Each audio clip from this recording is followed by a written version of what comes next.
Welcome back to Part 2 of Module 5, Revenue Modeling Techniques.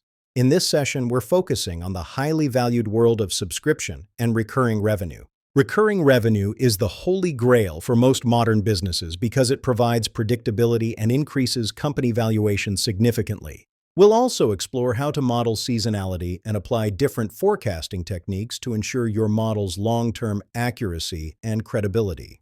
In this section, we'll deep dive into MRR and ARR waterfalls and the critical net revenue retention metric. We'll also cover seasonality index methods and the nonlinear S-curve growth patterns seen in scaling businesses. We'll wrap up with specific industry approaches for SaaS, e-commerce, and manufacturing, followed by multiple forecasting methods. Let's start with the foundational metrics of subscription and recurring revenue. Monthly recurring revenue, or MRR, is the total predictable revenue a company receives every month. It's customers times average monthly price. Annual recurring revenue, or ARR, is simply your MRR multiplied by 12. It provides a snapshot of your current annual run rate. For example, 1,000 customers at $100 each gives you $100,000 in MRR, or $1.2 million in ARR. To track how MRR changes, we use a waterfall model. We start with the beginning balance and add revenue from new customer acquisitions.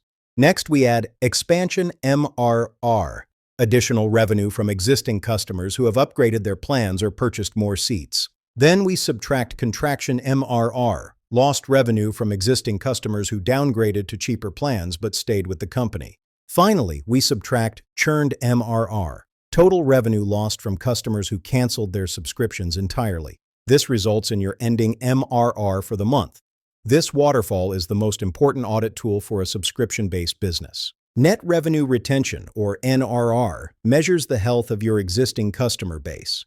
It's existing customer revenue divided by beginning revenue. An NRR over 100% is excellent. It means that expansion revenue from current customers is outweighing the losses from churn. Best-in-class SaaS companies target 120% NRR or higher. Anything below 90% indicates a serious churn problem. Now let's move into seasonality and growth patterns. Calendar seasonality is universal, like the holiday shopping peak in Q4 or the back-to-school season for education tech companies. Weather also drives cycles in industries like travel, winter apparel, and construction. You must account for these environmental factors. Industry-specific cycles, like the accounting tax rush or agricultural harvest seasons, can cause massive swings in revenue timing. Finally, broader economic cycles like interest rate shifts or recessions impact purchasing power and overall demand across the board. We model this using the seasonal index method. We assign an index to each period based on its historical performance against the average. An index of 0.72 means that quarter typically does 72% of average volume. 1.48 shows a 48% spike. Multiplying your flat annual forecast by these indices ensures your monthly cash flow projections match the real-world operational cycle. Revenue growth often follows an S-curve. Phase 1 is the slow start, where the business is proving its product-market fit. Phase 2 is rapid growth. This is the scaling phase where you maximize market penetration and see high double-digit growth. Phase 3 is maturity. Growth plateaus as the market becomes saturated. Modeling this transition is vital for long-term strategic plans. Now let's explore how specific industries approach their unique revenue models. SaaS models focus heavily on retention and churn. Key metrics include high gross margins and a payback period for acquisition costs. E-commerce is driven by website traffic, conversion rate optimization, and the repeat purchase rate of existing customers. Manufacturing is a capacity game. Revenue depends on total capacity times utilization and the CapEx needed to expand when limits are reached. Professional services are driven by consultants and their billable hours. The target utilization rate is the primary metric for profitability. Finally, let's wrap up with advanced revenue forecasting techniques. We use historical trends and regression analysis to find the statistical relationships between our primary drivers and final revenue.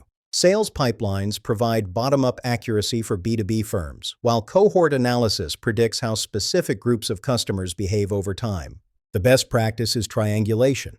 Use multiple forecasting methods and see if they point to the same credible range of results. In summary, always build revenue from operational drivers. Track your acquisition, retention, and expansion metrics rigorously. Model seasonality and non-linear growth explicitly, and always apply industry-specific approaches to your unique business model. Finally, use multiple forecasting methods for validation and always model-base upside and downside scenarios for every project.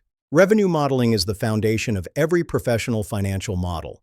Get this right, and you've built a model that can truly guide business decisions. I hope this deep dive into Module 5 has given you the tools to build your own robust revenue forecasts. Join me in Module 6 as we explore costs. Great work today. Keep practicing these techniques, and I'll see you in the next session. Happy modeling.